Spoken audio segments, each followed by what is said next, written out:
மற்றும் ஒரு அண்மைச் செய்தி. ராமநாதபுரம் மாவட்டத்தில் கொட்டி தீர்த்த கனமழையால் விவசாய நிலங்கள் வெள்ளக்காடாக காட்சியளிக்கின்றன. இது தொடர்பான ட்ரோன் காட்சி வெளியாகி இருக்கிறது. அண்மைச் செய்தியாக நாம் பார்த்து கொண்டிருக்கிறோம். ராமநாதபுரம் மாவட்டத்தில் கொட்டி தீர்த்த கனமழையால் விவசாய நிலங்கள் வெள்ளக்காடாக காட்சியளிக்கின்றன. விவசாயிகள் கவலையில் தத்தளித்து வரும் நிலையில் மழைநீரால் பாதிக்கப்பட்ட விவசாய நிலங்கள் தொடர்பான ட்ரோன் காட்சி வெளியாகியிருக்கிறது. கூடுதல் விவரங்களோடு ராமநாதபுரத்திலிருந்து எமது செய்தியாளர் ரகு இணைப்பில் இருக்கிறார். வணக்கம் ரகு.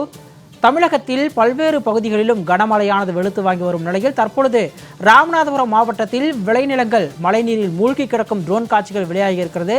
கூடுதல் விவரம். கண்டிப்பாக சிகாமணி, நேற்று ஒரு நாள் முழுவதும் கொட்டி தீர்த்த கனமழையால் ராமநாதபுரம் பகுதி வெள்ளக்காடாக மாறியது. ராமநாதபுரம் அருகே 15க்கும் மேற்பட்ட கிராமங்களைச் சேர்ந்த சுமார் 4000 ஏக்கர் நெற்பயிர்கள் மழைநீரில் மூழ்கியுள்ளன.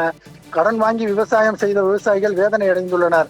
ராமநாதபுரம் நகரம் மற்றும் புறநகர் பகுதிகளில் நேற்று காலை துவங்கி இரவு வரை விடாமல் தொடர்ந்து கனமழை பெய்தது. இந்த மழையால் நிலத்தடி நீராதாரம் அதிகரித்த போதிலும் நெற்பயிர்களை விவசாயம் செய்திருந்த விவசாயிகள் பெரும் சிரமத்திற்கு ஆளாகியுள்ளனர்.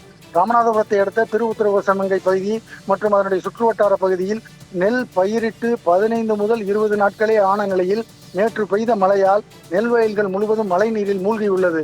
நீர்நிலைகள் அனைத்தும் நிரம்பி வருவதால் மழை நீரை வெளியேற்றவும் முடியாமல் விவசாயிகள் தவித்து வருகின்றனர். ராமநாதபுரம் திருவுத்திரகோசமங்கை சாலையில் உள்ள பனைக்குளம், திருவுத்திரகோசமங்கை, ஆனைக்குடி, எக்ககுடி, லாந்தை, கண்ணந்தை, கருங்குளம், நல்லாங்குடி, ஆலங்குடி, மேலச்சீட்டை, களரி உட்பட 15க்கும் மேற்பட்ட கிராமங்களில் பயிரிட்டிருந்த நெற்பயிர்கள் அனைத்தும் மழை நீரில் மூழ்கியுள்ளது.